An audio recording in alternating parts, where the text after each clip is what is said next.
Hello, everyone, and welcome to another webinar. Every Thursday, we do webinars on neurodiversity to try and enlighten and entertain people. Today, we are taking a deep dive into the world of DCD. It sounds like a weird AC/DC knockoff, but no, it is another way of talking about dyspraxia, Developmental Coordination Disorder. We're going to be looking at why are there multiple names for it? What are the characteristics? Do the symptoms vary and differ? What are the prevalence of it? This is an overview on whether or not you may have the characteristics that are associated with this neurodevelopmental condition. We are going to be focusing on dyspraxia, or DCD as it is more officially known, depending on what region of the world you are in, even though a lot of the characteristics we're going to be talking about today overflow into all the other areas. We have done a similar webinar before on dyspraxia, but I wanted to try and use more official terms and see, is there a difference between what we know to be dyspraxia, what it is medically classified as? Our last webinar, which we did last week, is now online and live. How not to talk to neurodivergent person or people. This was a bit of a sassier week where we went through all the terms that people use, which are really grating and annoying. What we did is we spoke about it, we said why it is not okay, and we explained more appropriate terms, which you can more inclusive for everyone. If you're ever interested in our previous work, do go onto our YouTube channel. Sheena says, how does an adult get a diagnosis with DCD? I asked my GP and they didn't seem to know. I'm not surprised that your doctor did not know. First question I'd ask you, where are you from today? Because it will depend where you are, depending on how easy or difficult it is. In the UK, it is more commonly known as dyspraxia. They may not be as familiar. How do I best support my daughter who has just been diagnosed? That's a great question. I would say the best thing you can do is learn as much as possible about DCD or dyspraxia. The more you understand it, the more you're able to help empower her to see the positives. There's a lot of negativity that's surrounded in disorders. Talk about more of the benefits and how to work with it rather than against it. I often think knowledge is power. There is a lot of misinformation out there. The more we can educate ourselves, genuinely, the better. A few terms just to make sure we are all on the same page. Dyspraxia, DCD, tomato, they're the same things. One is more of a clinical term, one is a more casual term. You could argue the term dyspraxia is actually a lot more vague because there are multiple types of dyspraxia, where DCD is particularly speaking about what we normally refer to when we talk about the neurodivergence. Because here are just some of the key characteristics that we are going to be exploring, how it can impact memory, organizational skills, time management, verbal communication, motor control, and finding directions. It's not always simple to know where one thing starts and another thing ends, but ultimately, if it has some sort of impact, even if it's small, understanding where it's coming from can be a quite enlightening experience. We've got fine motor skills. This was a term that always sounds a bit weird to me, fine motor skill. What does it mean? It's predominantly talking about small, like hand or feet movements. Any kind of little digits we have at the end of our arms or legs, anything that requires really small detail, those things can be really challenging, like picking up buttons on the floor or using chopsticks or knives and forks. Then we've got gross motor skills. It's not disgusting. It's about big body movement, your torso, the whole arm, the whole leg. Then we've got sensory processing disorder, SPD. This normally goes hand in hand. Some people will have it with, some people will not. But this is normally about being oversensitive or undersensitive to certain stimuli. This is common in autism. You can see how there's overlap. Then we've got occupational therapy. And this is currently the go-to therapy to support those with dyspraxia. It's just kind of working with someone. It could be either speech, it could be movement. Hard to get hold of though. This is why I don't tend to put too much emphasis on it. If you've got a good workplace or a good school or a good GP, then it's possible. But the waiting list does tend to be quite long for these type of things. We've got executive functioning. This is something which kind of links most of the neurodivergences together. This is organizing thoughts and actions. It's all well and good hearing information, reading information, but how is your brain able to sort it out, break it into bite-sized chunks and turn it into something actually useful?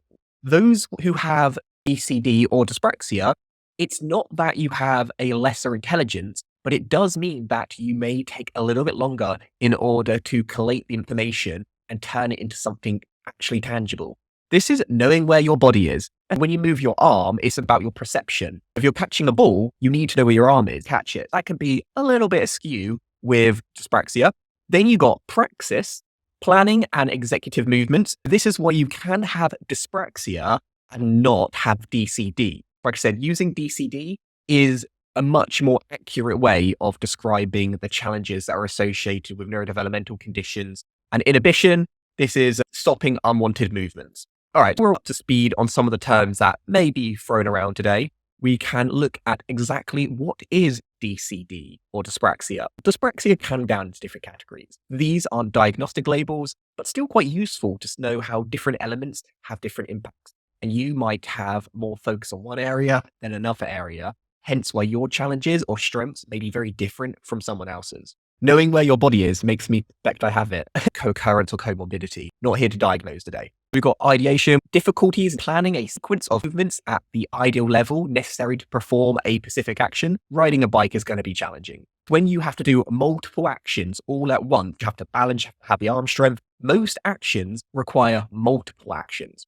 Difficulty in following a sequence of movements necessary to perform a simple action. Planning, difficulty in understanding and acting on spatial relationships. This could mean how near they are to each other, like navigating the world in three-dimensional space.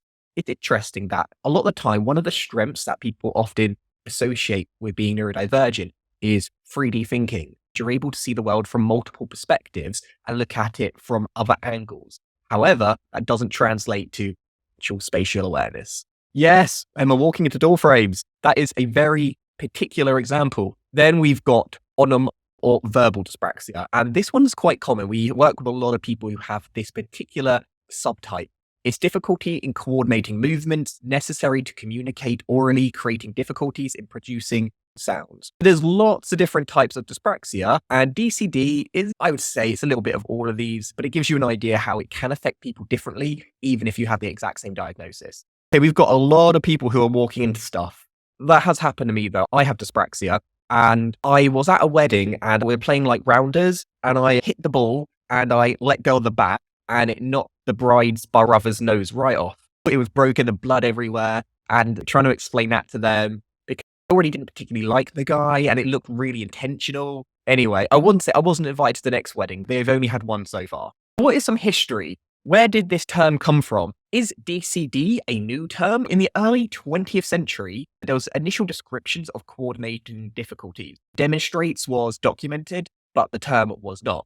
Then in the 60s, it was recognized as a distinct disorder. Remember, this is like the American version to the UK version of how we diagnose, even though it tends to have, depending on what angle you're coming from, a bit more recognition. Then in the 80s, the term Developmental Coordination Disorder was coined. Then in 1994, it was included in the DSM, the Diagnostic Statistical Manual of Mental Health Disorders. Now up to present date, there is continuous research and progress, including neurological insights and intervention advancements. Just to get a feel of the room, what term do you typically use? Do you use Developmental Coordination Disorder, or do you use dyspraxia? Dyspraxia rolls off the tongue a little bit easier. Developmental Coordination Disorder is a mouthful. It turns out in America, DCD is supposedly more commonly referred to as that, whereas in the UK, it tends to be more commonly referred to as dyspraxia.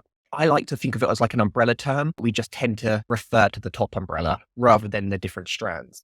I also think that dyslexia and dyspraxia are similar, so it sounds more familiar. In other ways, that can mean that people think they are one of the same and sometimes get a little bit mixed up. They do sound more connected though. The only reason they sound connected is the dys, and dys is disorder. So you can see how it's more from a Latin word rather than a more clinical term. Dyspraxia is the more colloquial term, the everyday language. Dyslexia equals word, dyspraxia in movement. That is where dyslexia comes from Greek word lexicon, which is speaking, and praxia is around movement. It's in the name. I would say actually dyspraxia and dyslexia, the word says what it is if you understand a little bit of Greek or Latin, whereas developmental coordination disorder is what it says on the tin. It requires a little less knowledge.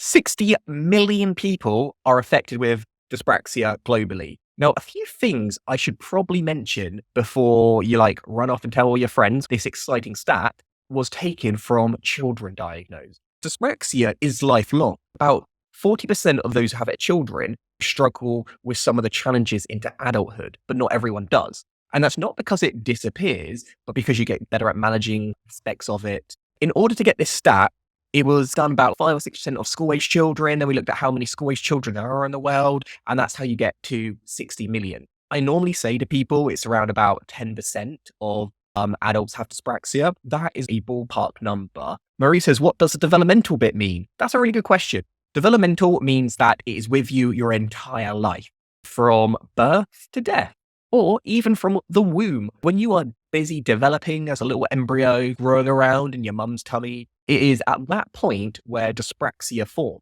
And it is a mixture between environmental conditions and genetics, but it is predominantly a genetic disorder. There's still a lot of unknown, but I would probably say maybe 60% genetic, maybe 40% environmental. That is just a guesstimate because a lot more research is needed. Let's have a little look. Can dyspraxia be progressive? It can get worse, but not because the condition itself is like mutating and growing, but because life is challenging. And if your life changes, maybe there's more stress, different environments, different circumstances, then it can.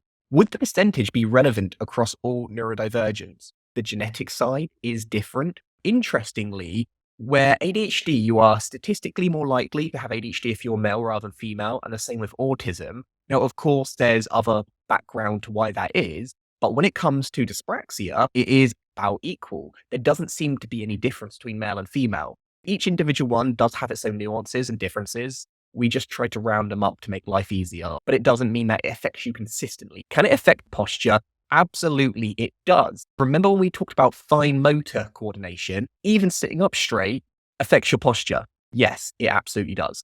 Is getting a diagnosis changed anything for anyone at this talk? I would say for dyspraxia, no. Only reason is because I already had it for dyslexia and autism. One diagnosis is good enough. Had I not had those other two, I would have definitely benefited, particularly during education where you can get additional support. As an adult, it helps you understand yourself better and get workplace adjustments. Inattentive ADHD women diagnosed at 40. Great to have you. ADHD may actually be pretty even with genders. It's usually underdiagnosed in women and girls in the UK. You are right, and you absolutely are right with that. It's more of like an assumption. At the moment, it does look like males are more likely, but I agree with you. It probably is even. It's just how it demonstrates itself. I would say a diagnosis is a really great starting point. It isn't going to give you all the answers, but it will get you off in the right direction. Is it exacerbated by head injuries? I've had 5 mild TBIs over my lifetime and noticed things like coordination and perception become steadily worse. There is a thing called acquired dyspraxia. Remember how I told you you've got DCD, which is more about developmental dyspraxia, which is with you throughout your life, but you can have dyspraxia, which is related to head injuries. You can have one and not the other. I suppose you could have already had dyspraxia, then had a head injury, and then some of the characteristics could have been worse, adding on top of each other. I couldn't give you 100% of an answer. The only thing I could say is I wouldn't be surprised. Often, a lot of the same characteristics or symptoms that are associated with dyspraxia can result for other reasons. You might not exactly have that condition, but you know what? Does it really matter if you would still benefit from the same support that is available? For those who think it runs in the family, it definitely does. It's not as simple as you have it, your mum has it, your grandparents have it. It can skip generations, but it does run in the family at very least. Here are some questions just to get a feel of the room so we really understand the characteristics which go into diagnosing DCD. Do you often drop or bump into things? Being clumsy is part of it. There's more to it than being clumsy, but we can't miss this out. Here, teens and adults, this image is quite useful because it shows you how, when we look on the internet for how you diagnose dyspraxia, it's typically referring to children. For adults, it tends to be a little bit more subtle, or things which you might not observe in children, such as driving, or maybe certain light types of cooking. We've got undersensitivity, which is another kind of thing that a lot of people don't talk about. A lot of you frequently bump or drop things. This goes back into, you know how we talk about perception, so where you think it is to where it actually is might be a little bit off. Plus, you've also got the fine motor skills, the gross motor skills. I often think of the Mr. Men, like Mr. Bump, who's always falling over and hurting himself. I had a lot of bruises growing up. My face was genuinely a ball magnet. It would just bang, bam, because I thought I had moved enough. I obviously did not. On this one, I want you to pick the left hand. You can probably see where I'm going with this. Lefts and rights. Ugh, they are challenging. Why? Because our brain has to first think of what is left, what is right.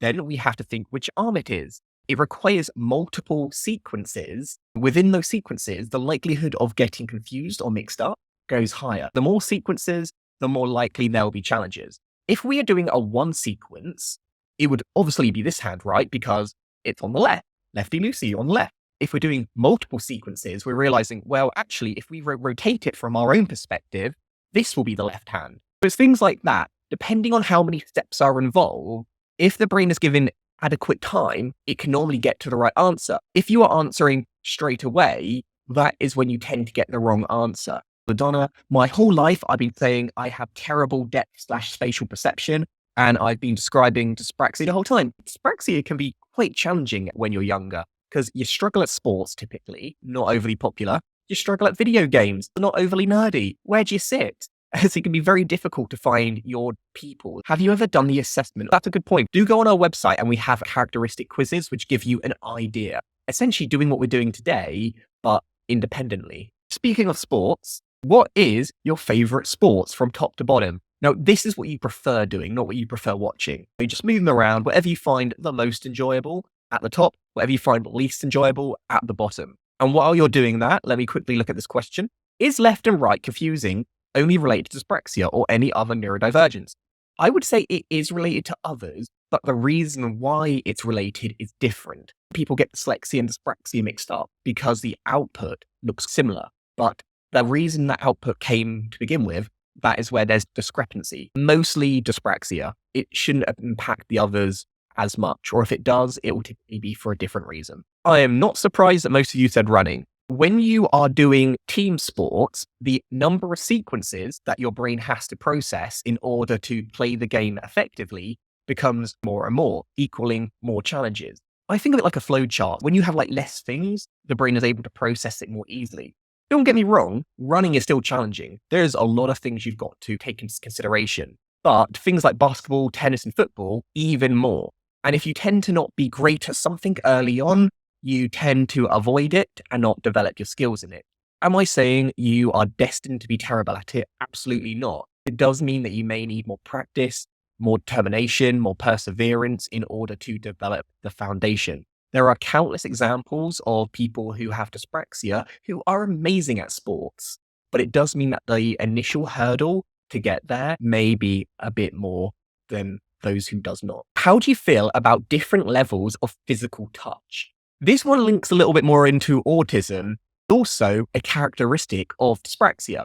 Do you like being tickled? For me, if you try and tickle me, you'll punch. I have really quick reactions. Do you like receiving hugs? What about wearing jumpers, particularly the one that your mum or your nan made you that's a little itchy? Do you normally jump? And this image here shows hypersensitivity. On the top, we got really hypersensitive. So you got a high threshold. A jumper could be super itchy. Ain't gonna bother you. On the other side, you've got hypersensitivity. Even if the jumper is just slightly not comfortable, you will find it unbearable.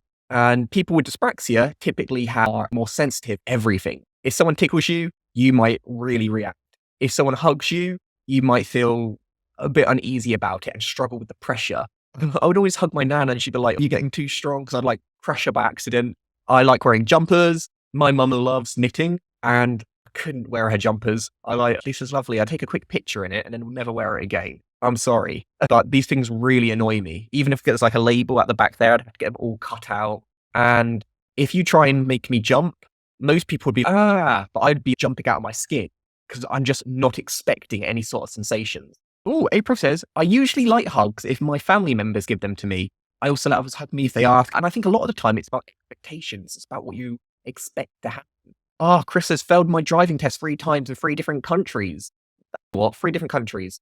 Respect. I gave up too. I couldn't drive. Dyspraxia and driving is challenging. I would say try your best not to give up. If you can't do it, it's okay. For me, I realized even if I was able to pass by some miracle, it still wouldn't be that safe. Oh, natural fabrics are itchier, fleeces, etc. I'm a bit of a snob when it comes to socks. I have to have 100% bamboo socks. Otherwise, I will get really irritated and I'll just throw them away. As long as you are aware of the challenges and you are able to compensate for them, then it's fine. It's same with sports. Just because you might find something a bit more difficult, you're able to add a little bit more like left or right to make up for it. This relates to the memory and how memory is very much impacted by DCD. You got the sensory memory, and this is remembering how things feel and touch. And this is why things can really make you jump or make you really sensitive, because that memory of what you are expecting to happen isn't really as good as you would like. You are more sensitive. Then short-term memory, it's remembering where'd you put your keys. And then you've got your long-term memory, remembering your mum's birthday and not remembering it very well. That the Lord of the Rings cast are attending a Liverpool Comic-Con. My husband is dyspraxic, came to a Latin dance class with me. It took time, but he did brilliantly. I did tap dancing for 7 years. I hated it, but I did it for 7 years. I am still terrible, but I definitely did improve. I still think it was useful to practice. Even though you have definitely learned something, your brain isn't always able to retrieve that information when it is called upon, because that short-term memory, a little bit iffy. I'm addicted to learning and taking lots of online courses, but struggle retaining information. I learned recently how CRISPR works. No, we did a session on CRISPR not that long ago. I am the same with you. I love learning, but for me, I have to get things into my long-term memory. My short-term memory, things are just going to sift through the net. I do find I have to do way more research than other people would necessarily in order to retain even a fraction of it. I'm still doing it.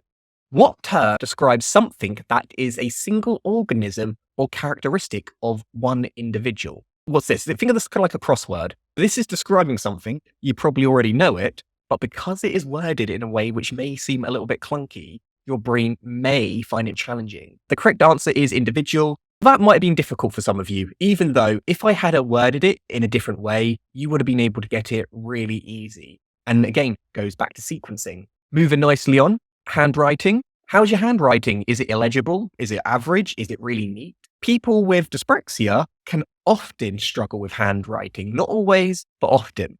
That comes back to your fine motor skills. This heavily overlaps with dysgraphia, but dysgraphia and dyspraxia, while there are similarities, they are their own separate condition. Just because you do not match up with these characteristics doesn't mean you do not have dyspraxia, because people can find ways around it. Maybe you put more effort into, or more time, or more focus into an area, and you can develop over time. Equally, you may have all these characteristics I'm mentioning and still not have dyspraxia. Do know that it can go both ways. By having poor handwriting, you can get low self-esteem, delayed frustration, lack of motivation, low marks. So you can see every little aspect which makes up dyspraxia has a knock-on effect in day-to-day life. Hence, adding to what we always say, it is society that creates disability and not the condition, because it is poor handwriting on itself shouldn't really have much of an impact, but it's the way that the world then deals with that.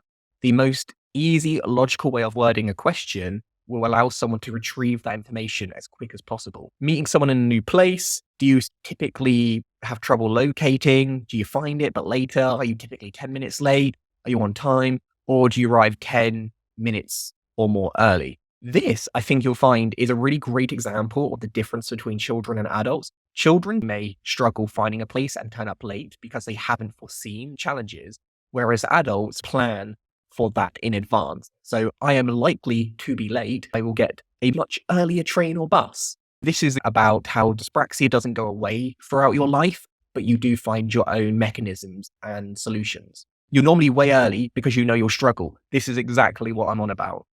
What would be the best way to question? I don't have an exact answer for you, but to put things in as simple as possible and a very logical format. The English language isn't actually the best language for a few reasons.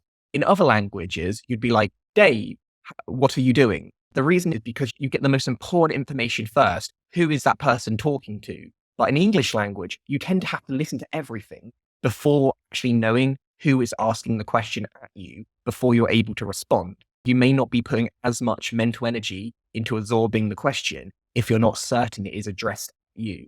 So it is an English problem. But if you can say something in a more simple, straightforward way, that isn't about dumbing it down. It's about being the most effective you possibly can be. Tying shoelaces. Did anyone struggle with this? Because you're using your left hand, you're using your right hand, you're doing multiple processes. I learned to tie my shoelaces ridiculously late in life. And to this day, I am always getting into knots. knots that I cannot undo for the life of me. This one is just about, does this shirt make me look fat? Sometimes your brain will come to the quickest possible solution and respond. When you have answers which require multiple levels of processing, maybe a little bit of nuance, maybe a little bit of tact, that can be more challenging. Here, I would say, yes, it makes you look fat. But what I really should say is, no, of course not. I've got to people's feelings into consideration, understand the relationship with that person. I'm adding more and more layers. This is why, even though a question on the surface may seem very easy, very well worded, there are more considerations than just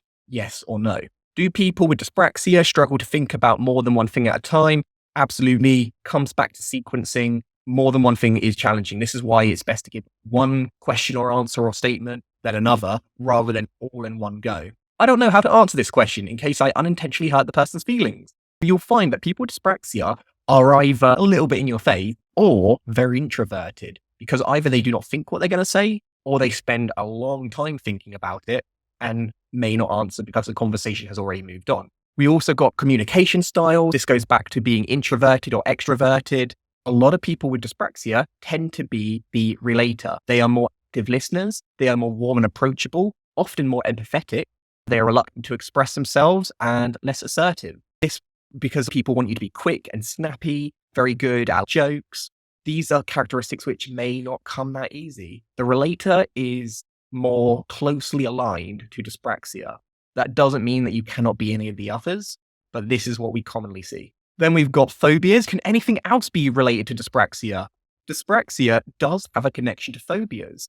It's often to do with anxiety. Dyspraxic individuals can experience anxiety, including phobias and obsessions, which I definitely experience, often because of the stress from dealing with dyspraxia challenges. Whether or not it's inherently part of dyspraxia, or if it's a consequence of living with dyspraxia, it still very much can affect people. Then we've got things that you might find frustrating. While you might not verbally express it, you might struggle with your frustration or temper at some points, because everything requires that additional effort. It can be draining. We've got organizational skills. What else? We've got planning, sequences, speech, coordination. These things may not come second nature.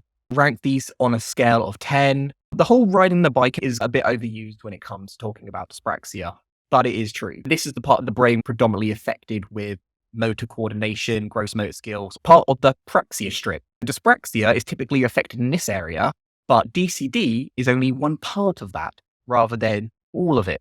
Body posture, as you very rightly mentioned, dyspraxia and body posture definitely connected. I find sitting in a normal position very uncomfortable because I'm not able to balance myself. I'm more strained in one area. Look at your shoes. Do you find that you are always wearing down one side of the shoe significantly more than the other side? Are you putting more weight on one area than the other? My posture isn't where I'd like it to be. A lot of you are showing off that you've got perfect postures. My one here is a hunchback, can't be helped.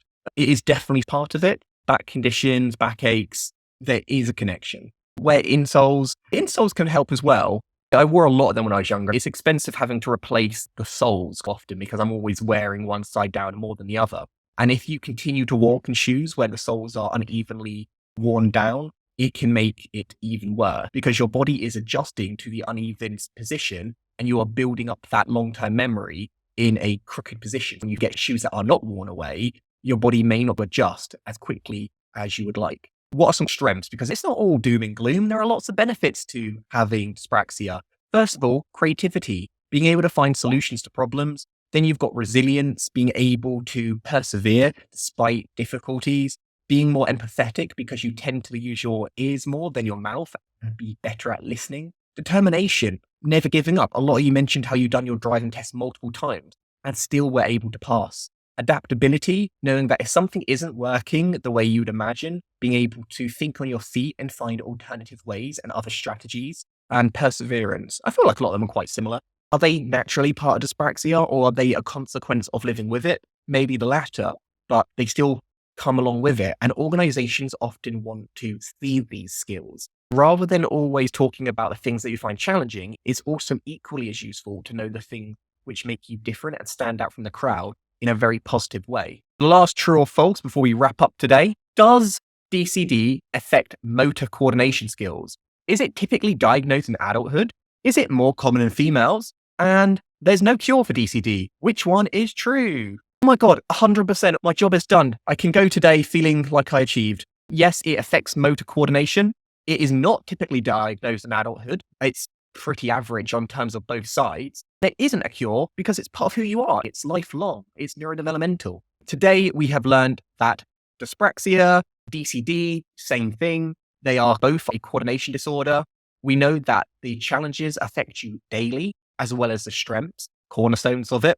We know that it starts in childhood, but continues in adulthood. And in order to get a diagnosis, you do have to see a professional. The best place to begin is your GP, but you can also go private. Here are some lovely references if you want to know where did I get this information from today. You can always check it out later on our recording. You've got this book, which was really useful in today's work, Understanding Developmental Dyspraxia, another way of talking about DCD. Because dyspraxia doesn't have to be developmental, can be acquired, where developmental dyspraxia or DCD is very much developmental, meaning from early life. I would check it out. It's a bit of a big book. I found it very useful. If you have dyspraxia and you're in the workplace, do not feel that you need to get a diagnosis. Just come see us and we'll support you regardless on whether you're diagnosed or just exploring it at the moment. There is help no matter what.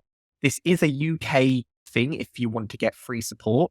Our next webinar, if you found today interesting, is on Savant Syndrome. This is one we've never done before. It is extremely rare, but really interesting. It is related to the autism spectrum, and essentially it is genius syndrome. But it doesn't mean that is all sunshine and rainbows. There are some challenges that come. When we talk about the spiky profile, some things being good and some being more of a challenge when you're neurodivergent. For Savant Syndrome, it's really, you might have superhuman abilities, but extreme debilitating challenges. You might have watched Rayman before, The Good Doctor.